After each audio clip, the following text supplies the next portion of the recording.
Dear students, हम लोग इस चैप्टर को जो स्टार्ट करने जा रहे हैं, ये आपका एक इम्पॉर्टेंट चैप्टर है 12th का, और बेसिक आपको 11th के कॉन्सेप्ट इसमें क्लियर होने चाहिए। तो इस चैप्टर का नाम है सिंपल सा इलेक्ट्रोमैग्नेटिक वेव। ओके, हम EM वेव करके चैप्टर बच्चे यहाँ पे डिस्कस करेंगे। अब EM वेव में जो डिस्कशंस आते हैं इलेक्ट्रोमैग्नेटिक वेव्स में, 3 पॉइंट पे मेन बात आएगी। EM वेव्स की जो हिस्ट्री है, जो डिस्कवरी रही। सेकेंड पॉइंट बचे EM वेव की जो मैथमेटिक्स है, कैसे वो प्रोपोगेट करता है, कैसे एनर्जी कैरी करता है। और थर्ड उसका थ्योरेटिकल डिस्कशन कि EM वेव को अगर हम डिवाइड करें तो कितने पार्ट में डिवाइड कर सकते हैं। ओके, तो फर्स्ट चैप्टर की हेडिंग लिख लेते हैं यहाँ पर, सिंपल इलेक्ट्रो मैग्नेटिक वेव्स।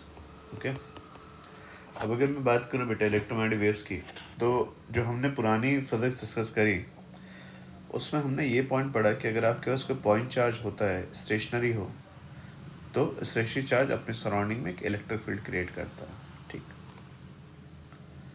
अगर मैं चार्ज पार्टिकल को बच्चे मूव करा दूं, लेट से कांस्टेंट स्पीड से, कांस्टेंट वेलोसिटी से, ये अपने पाथ पे जा रहा है, ये इसका पाथ है, और अगर ये मूविंग है तो क्या ये अपने सराउंडिंग में कुछ मैग्नेटिक फील्ड प्रोड्यूस करता है? तो आपको यहाँ सर ये अपनी surrounding magnetic field, electric field दोनों प्रोड्यूस करता है।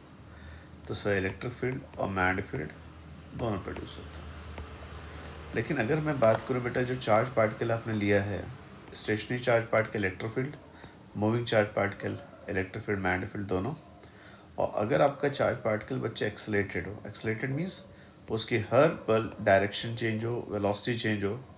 अगर एक्सलेटेड चार्ज पार्टिकल है, if there is some accelerated charge particle, तो it will create a wave which has component of electric field and component of magnetic field। ये दोनों wave एक दूसरे को इलेक्ट्रिक फील्ड से मैग्नेटिक फील्ड और magnetic field से इलेक्ट्रिक फील्ड प्रोड्यूस होते हैं, एक दूसरे को हेल्प करते चलते हैं। और ये जो आपने बोला जो एनर्जी का ट्रैवल है, उसको आप वेव के फॉर्म में या EM वेव के फॉर्म में पढ़ते हैं। तो first discussion, stationary charge electric field create करेगा। सेकेंड डिस्कशन, कांस्टेंट वेलोसिटी से पार्टिकल मूव करेगा तो इलेक्ट्रिक फील्ड मैग्नेटिक फील्ड दोनों क्रिएट करेगा। और अगर पार्टिकल कैसा है बच्चे, एक्सेलरेटेड चार्ज पार्टिकल है, तो अपने सराउंडिंग में इलेक्ट्रोमैग्नेटिक फील्ड क्रिएट करता है। अब बात आती है क्या इलेक्ट्रिक फील्ड चेंज होगी तो मैग्नेटिक फील्ड प्रोड्यूस होती है? तो आप ऐसे समझ सकते हैं कि इलेक्ट्रिक फील्ड आप चेंज करोगे तो वहाँ पे करंट आएगी, करंट आएगी तो मैग्नेटिक फील्ड प्रोड्यूस होगी। मैग्नेटिक फील्ड से इलेक्ट्रिक फील्ड आ सकती है, यस सर। मैग्नेटिक फील्ड के वेरिएशन से आपने नॉन कंजर्वेटिव इलेक्ट्रिक फील्ड पढ़ी थी। तो सिंपल सी बात आती है कि क्या इलेक्ट्रिक फील्ड से मैग्नेटिक फील्ड, क्या मैग्नेटिक फील्ड से इलेक्ट्रिक फील्ड आ सकती है? तो आंसर आता है यस। तो इस जो पूरी हिस्ट्री आती है उसमें सबसे इम्पोर्टेंट जो जिसको बोल सकते हैं सबसे ज़्यादा जिनकी रिस्पेक्ट करनी चाहिए, वो मैक्सवेल है। मैक्सवेल ने बच्चे क्या किया, कुछ इक्वेशंस का उन्होंने डिस्कशन दिया। हालांकि इक्वेशन हाई लेवल की फिजिक्स में बड़े अच्छे तरीके से पढ़ी जाती हैं, कर्ल के कॉन्सेप्ट से या डाइवर्जेंस के कॉन्सेप्ट से, पर हमारे लेवल पे ये थोड़ा सा अलग तरीके से पढ़ी जाएंगी। तो उन्होंने जो इक्वेशन डेवलप करी, उन्होंने क्या किया कि सर एक को रिलेशन बनाया, इलेक्ट्रिक फील्ड है तो मैग्नेटिक फील्ड है, मैग्नेटिक फील्ड है तो इलेक्ट्रिक फील्ड है, और इनको रिलेट किया किससे? इलेक्ट्रिक फील्ड को किससे रिलेट कर दिया? चार्ज से, और मैग्नेटिक फील्ड को किससे रिलेट किया? करंट से। तो ये जो डिस्कशन था बच्चे बड़ा इंपॉर्टेंट था। अगर मैं बात करूँ कि मैक्सवेल ने अपने टाइम पे एक श्योरिटी कह दी थी कि इलेक्ट्रिक फील्ड मैग्नेटिक फील्ड होनी चाहिए, और उन्होंने उस जमाने ये भी कह दिया था कि जो स्पीड ऑफ वेव होगी इनकी, वो उनके हिसाब से सर जब प्रैक्टिकली उन्होंने सॉल्व करके देखा तो वो लाइट की स्पीड के बराबर आ रही थी। तो ये कंक्लूजन था कि तीन चीज़ें मिक्स हो रही थी। एक आपने पहले बोला मैक्सवेल ने कि सर ये इलेक्ट्रोमैग्नेटिक वेव है, इलेक्ट्रोमैग्नेटिक वेव की जो उसने स्पीड चेक करी तो वो सर अप्रॉक्सीमेटली 3×10⁸ मीटर पर सेकेंड आ रही थी, और 3×10⁸ मीटर पर सेकेंड एक यूनिक नंबर था जिससे पता लगा सर ये लाइट की स्पीड से ट्रैवल करते हैं। तो फिर एक बहुत बढ़िया सा कंक्लूजन, जिसे बोलते हैं शानदार कंक्लूजन निकला कि सर जिसको आप इलेक्ट्रोमैग्नेटिक वेव बोल रहे हैं वो बेसिकली लाइट है। लाइट आपकी जो आप देख सकते हो, जिसको हम लोग बोलते हैं विजिबल पार्ट ऑफ एनर्जी हुआ, तो लाइट को आप सिंपली बोल सकते हो light is an electromagnetic wave. Clear? तो एक तरीके से आप कह सकते हैं कि ये वो जंक्शन था जहाँ जैसा बोलते हैं ना गंगा जमुना सरस्वती जैसे मिक्स हो गया, कि सर इलेक्ट्रिक फील्ड एक ब्रांच थी आपने पढ़ी, एक ब्रांच आपके पास बच्चे मैग्नेटिक फील्ड थी और एक ब्रांच आपकी कौन सी थी, सो यहाँ पे ऑप्टिक्स थी, लाइट थी। क्लियर? तो मतलब से ये जो मेरी electric field, magnetic field, light मिली, से ये तीनों ब्रांच का एक तरीके से आपने यूनिफिकेशन कर दिया और आप ऐसे बोल सकते हो कि से इलेक्ट्रिक फील्ड और मैग्नेटिक फील्ड से इलेक्ट्रोमैग्नेटिक वेव बनेगी और वो इलेक्ट्रोमैग्नेटिक वेव आपकी लाइट आ गई। क्लियर? तो ये जो चैप्टर बच्चे हमने बनाया है उसमें सिंपल सा डिस्कशन रखेंगे, बहुत ज़्यादा नहीं। कॉन्सेप्ट हम डिस्कस करना चाहेंगे इलेक्ट्रिक फील्ड, मैग्नेटिक फील्ड के वेव से रिलेट करके। मैंने बोला 3 चीज़ें कि पहली चीज़ आपको क्लैरिटी होनी चाहिए कि ईएम वेव कैसे जनरेट होती हैं, सेकंड कैसे प्रोपोगेट होती हैं, और थर्ड बच्चे यहाँ पास आता है कि उनका ईएम वेव का एक बड़ा स्पेक्ट्रम है, उसमें कौन सी वेव क्या एनर्जी कैरी करती है, किस पार्ट में हम यूज़ करते हैं। तो सबसे पहला बच्चे हम लोग ये पॉइंट इसमें डिस्कस करते हैं वो है आपका सिंपल सा डिस्प्लेसमेंट करंट। ओके, तो एक बच्चे ने बोला कि सर ये मैं आपकी बात मान गया, डिस्प्लेसमेंट करंट, करंट क्या हुआ सर, फ्लो ऑफ चार्ज होता था, हमने ऐसे ही पढ़ा था। पर इस बार हम डिस्प्लेसमेंट करंट को वैसे नहीं पढ़ेंगे सर। सीधी सी बात आती है कि जब चार्ज ट्रैवल करता है किसी क्रॉस सेक्शन से, जैसे आपने एक वायर लिया, इस वायर के क्रॉस सेक्शन पे अगर आप बैठ जाइए तो इसके क्रॉस सेक्शन से यूनिट टाइम में जितना चार्ज पास करता है उसको हम करंट बोलते थे। लेट से डी क्यू चार्ज ट्रैवल कर जाता है इस क्रॉस सेक्शन से डी टी टाइम में, तो करंट की वैल्यू बच्चे कितनी हो गई, D q by d T. Current के लिए हमने यूनिट भी पढ़ी थी कूलाम पर सेकेंड, या बहुत प्यार से आप एम्पियर लिखते थे। इस करंट को आगे से आप लोग कंडक्शन करंट बोलेंगे। ठीक है सर, कंडक्शन करंट मतलब सर जो करंट आपके चार्ज के फ्लो से आती है उसको हम लोग क्या बोलते हैं, कंडक्शन करंट। तो सर ये जो दूसरी करंट है ये क्या है, आई डिस्प्लेसमेंट। आई डिस्प्लेसमेंट बच्चे में एक छोटी सी बात आपसे करूँ, बहुत बेसिक सा डिस्कशन।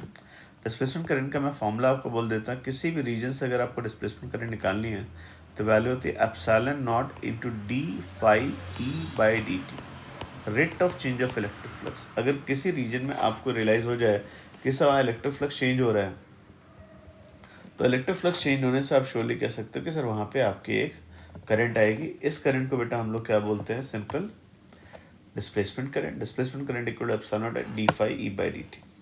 ठीक है सर, मैं आपकी बात मान गया। जैसे कोई एग्जांपल अगर लेना चाहे सर कैसे आता है, तो आप बच्चे एक बात बताओ, ये आपने कैपेसिटर की एक प्लेट ली, ये कैपेसिटर की प्लेट बच्चे आपने यहाँ बनाई है ना, क्लियर। अब कैपेसिटर की प्लेट को बच्चा आप यहाँ पे क्या करते हो, चार्जिंग देना शुरू कर दो। मैं आपसे एक छोटी सी बात पूछूँ कि सर यहाँ से कुछ करंट आ रही थी, आईसी चार्ज का फ्लो था, d q charge d t time में आ गया तो d q by d t आ गया। इधर से करंट को इस साइड जा रही है क्योंकि बाहर तो बैटरी लगी, उसे अपनी करंट वापस चाहिए, तो I C equal to d q by d t. लेकिन आप मुझे बताओगे बच्चे यहाँ पे ये जो रीजन है, यहाँ से क्या चार्ज का फ्लो आया क्या, से यहाँ पे करंट होनी चाहिए थी, ऑब्वियसली बीच में कोई लूप तो है नहीं। तो जहाँ पे बच्चे देखो ये जो रीजन आ रहा है बीच में, आप इसको क्या बोलोगे सर, डिस्प्लेसमेंट करंट। सर कैसे डिस्प्लेसमेंट करंट आ गए, तो ज़रा ध्यान से देखो बच्चे, अगर मैं इसके बीच में एक छोटा सा एरिया सोचूं, दिख रहा है एरिया, दिखा सबको। लेट्स से एरिया बच्चे में ए मान लो, तो क्या आपको लगता है इससे पास करने वाला फ्लक्स, ये जो आपने लिया है, इससे पास करने वाला फ्लक्स लिख सकते थे। सर इससे पास करने वाला फ्लक्स होगा sir phi E is equal to electric field into area. Electric field कितना होगा बच्चे, तो एक प्लेट से sigma by two epsilon naught आएगा, एक प्लस और माइनस के हिसाब से दोनों ऐड हो जाएंगे, तो ये आपके पास वैल्यू आ गई इलेक्ट्रिक फ्लक्स के। इलेक्ट्रिक फ्लक्स देखिए टू कैंसिल, सिग्मा को क्या लिख सकते हैं बच्चे आप, क्यू बाय, तो आपका आंसर आ गया Q by A divide by Q by epsilon not. Clear. अब बच्चे अगर मैं आपसे पूछूं कि जो रीजन आपने यहाँ पे पकड़ा है उसमें क्या इलेक्ट्रिक फ्लक्स चेंज हो रहा होगा, सो इलेक्ट्रिक फ्लक्स चार्ज पे डिपेंड करेगा। तो अगर मैं d phi E by d t एक टर्म लिखूँ तो बताएंगे क्या होगा, d phi E by d t एक टर्म आ जाएगा 1 by epsilon naught d q by d t. Clear. मैं एप्सिलॉन नॉट अगर इस साइड लेके आऊँ तो इस रीजन में जो आपका जहाँ पे वैक्यूम था, यहाँ कौन सी करंट थी, तो आप बोलोगे सर जहाँ पे इलेक्ट्रिक फ्लक्स चेंज होगा वहाँ पे आपको कंडक्शन करंट मिलेगी, यहाँ पे आपको कंडक्शन करंट मिलेगी आई डी, और आई डी की वैल्यू किसके इक्वल होगी, तो आपका epsilon naught d phi by d t, तो आई डी आ गया। और ध्यान से देखो बच्चे, ये D q by d T आया और ये हमारा आई सी के इक्वल आ गया। तो आपको बात समझ में आया। जब कंडक्टर के थ्रू बात करोगे तो आप आई सी की बात करेंगे, फ्लो ऑफ चार्ज। पर अगर वैक्यूम में कोई स्पेस है जहाँ मटेरियल नहीं है, क्या वहाँ पे कोई कंडक्शन करंट होगी? नहीं सर। वहाँ पे कौन सी करंट होगी आपकी? Sir displacement current. और डिस्प्लेसमेंट करंट की वैल्यू आप हमेशा ध्यान रखेगा, epsilon naught d phi E by d t आती है। क्लियर? सर यहाँ पे कंडक्शन करंट और डिस्प्लेसमेंट करंट सेम हो गए? ऑब्वियसली सेम ही होने चाहिए थे, क्योंकि तुम ध्यान से देखो तो यहाँ पे अगर तुम्हारे पास कंडक्शन करंट है, ये कंडक्शन करंट डिस्प्लेसमेंट करंट है, तो किरचॉफ लॉ तो बैठेगा ना। सर अगर 4 एम्पियर करंट आएगी इधर से, तो 4 आगे जाएगी, तो आप मानते हो बीच में भी तो 4 एम्पियर होनी चाहिए ना। तो भाई किरचॉफ लॉ के हिसाब से सर आई सी और आई डी यहाँ पे क्या होंगे? सेम होंगे। क्लियर? तो अब बात आती है कि इसका हमें चेंज कहाँ करना पड़ेगा। तो जो हमने एम्पियर्स लॉ पढ़ा था, अगर याद हो, तो ये आपने बच्चे एक लूप लिया, इस लूप में आपने एक वायर डाल दिया इस तरीके से। ये वायर बेटा आपने इस तरीके से रखे, ये I1 है, ये I2 है। और एक बात और बोली गई कि इस सरफेस से पास करने वाला जो इलेक्ट्रिक फ्लक्स था वो वैरी कर रहा है। क्लियर? ये आपका इलेक्ट्रिक फील्ड हो गया, धीरे धीरे बढ़ती जा रही है, as a function of time ले लिया। तो आपको बच्चे यहाँ पे को बच्चे close integration of B dot d l किसके इक्वल होगा? तो आप हमेशा ध्यान रखना, close integration of B dot d l अगर लिखोगे तो वैल्यू किसके इक्वल हो जाएगी? म्यू नॉट इंटू, अभी तो हम क्या पढ़ते थे? आई। अब वो से बोलोगे आई सी, और आई सी के साथ साथ बच्चे आपको डिस्प्लेसमेंट करंट भी काउंट करनी पड़ेगी। तो सिंपल सी बात आती है बेटा, close integration of B dot d l equal to mu not I C था। अब एक करेक्शन करना पड़ेगा, आपको आई डी भी काउंट करनी पड़ेगी। तो सिंपल सी बात आती है बच्चे कि जो करंट कंडक्टर से फ्लो ऑफ चार्ज के थ्रू आती है उसको क्या बोलते हैं? Conduction current. और एक नई करंट जो इलेक्ट्रिक फील्ड के चेंज होने की वजह से आती है। मानना थोड़ा मुश्किल हो जाता है कि हम जैसा मान लेते हैं वो हमारा सच हो जाता है। हमने पढ़ा ही यही है कि कंडक्शन करंट वो होती है, करंट वो होती है जिसमें फ्लो ऑफ चार्ज होता है। अब आगे से आप बोलोगे सर करंट दो तरह की होती हैं, जो कंडक्टर के अंदर फ्लो ऑफ चार्ज से आती है उसको हम क्या बोलते हैं? Conduction current. और due to change electric field जो करंट आती है उसको हम लोग क्या बोलते हैं? Displacement current. आप चाहो तो इसका नाम मैक्सवेल डिस्प्लेसमेंट करंट भी लिख सकते हैं। ओके?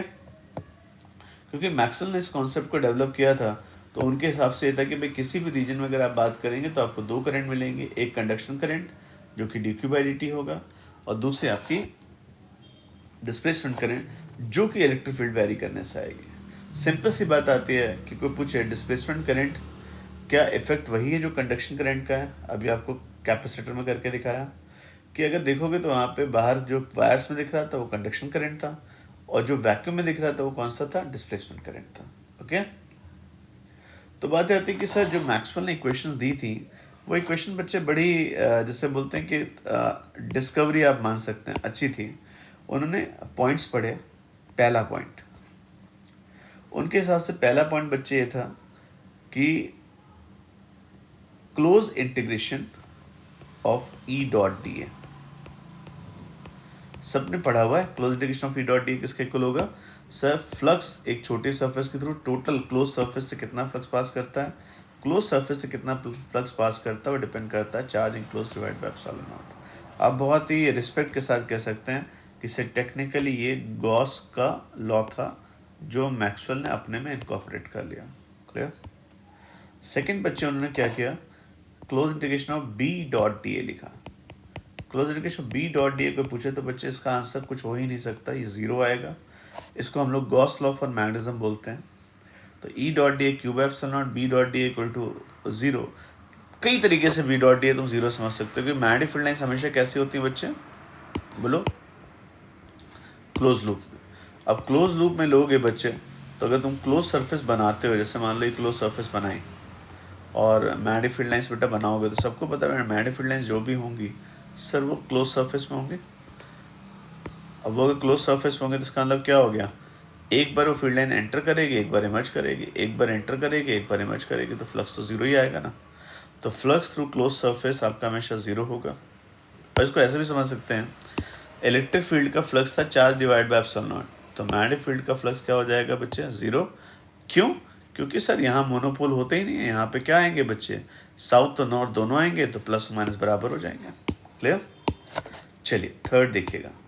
इन्होंने अपने टाइम पे बच्चे close integration of E dot d L, सबको पता है बच्चे close integration of E dot d L का मतलब ये एक तरीके से इलेक्ट्रिक फील्ड का कंजर्वेटिव नेचर होना होता है। और हमने आज तक क्या पढ़ा था, ज़ीरो। ये ज़ीरो होता था कौन सी इलेक्ट्रिक फील्ड में सर, वो जो चार्ज वाली इलेक्ट्रिक फील्ड होती है, इसको हम लोग कुलाम्बिक वाले चैप्टर पढ़ते थे। पर टेक्निकली बच्चे को पूछे close integration of E dot d L की वैल्यू कितनी होती है, तो आंसर बड़ा सिंपल से ध्यान रखना, rate of change of magnetic flux. काफ़ी कुछ एक तरीके से देख सकते हो, ये बात ये कह रहा है कि एक क्लोज लूप में जितना ईएमएफ आएगा वो उससे पास करने वाले मैग्नेटिक फ्लक्स के इक्वल होगा। ये एक तरीके से कौन सा लॉ हो गया, rate of change of magnetic flux किसके इक्वल हुआ, ईएमएफ के इक्वल। तो ये कौन सा लॉ हो गया बच्चे, आपका फैराडे लॉ हो गया। तो आपने गॉस लॉ पढ़ा बच्चे, है ना, गॉस लॉ फॉर चार्ज पढ़ा, गॉस लॉ फॉर मैग्नेटिज्म पढ़ा, फैराडे लॉ पढ़ा। अब बताओ बच्चे बचा क्या, सर मुझे लग रहा है close integration of B dot d l बच गया। वो तो बच्चे थोड़ी देर पहले हमने करेक्शन के साथ एम्पियर्स लॉ पढ़ ही लिया है ना, तो mu not I C plus I D, ये आपका एम्पियर्स लॉ हो गया। तो total 4 equations are clear. First equation बेटा देखना क्या है आपके यहाँ पर, सर ये आ गया close integration of E dot d equal to charge by epsilon naught, close integration B dot d is always zero. Close integration of E dot d l पहले जीरो होता था, पर अगर मैग्नेटिक फ्लक्स चेंज हो रहा है तो E dot d l equal to rate of change of magnetic flux and B dot d l equal to mu not I C plus I D. यहाँ पे आपने करेक्शन किया है, जहाँ पे आई सी आता था उसके साथ आपने एक आई डी जोड़ा। ओके, तो किसी भी रीजन में आपसे अगर पूछा जाए कि बताइए कि कंडक्शन करंट क्या होगा, डिस्प्लेसमेंट करंट क्या होगा, तो कंडक्शन करंट तो आपको सिंपल है, क्या होता है, चार्ज के फ्लो से आता है। और डिस्प्लेसमेंट करंट क्या हो गया बच्चे आपका, जो इलेक्ट्रिक फील्ड चेंज होने से आता है। ठीक, तो ये जो हमने पार्ट बेटा डिस्कस किया, उसमें हमने छोटी सी बातें डिस्कस करी कि इलेक्ट्रोमैग्नेटिक वेव्स क्या होता है, आपका डिस्प्लेसमेंट करंट का कॉन्सेप्ट डिस्कस किया, और जो मैक्सवेल्स लॉ हैं बच्चे वो कवर किया। ओके, बाकी हम नेक्स्ट पार्ट में इलेक्ट्रोमैग्नेटिक वेव कैसे जनरेट होती हैं उसको डिस्कस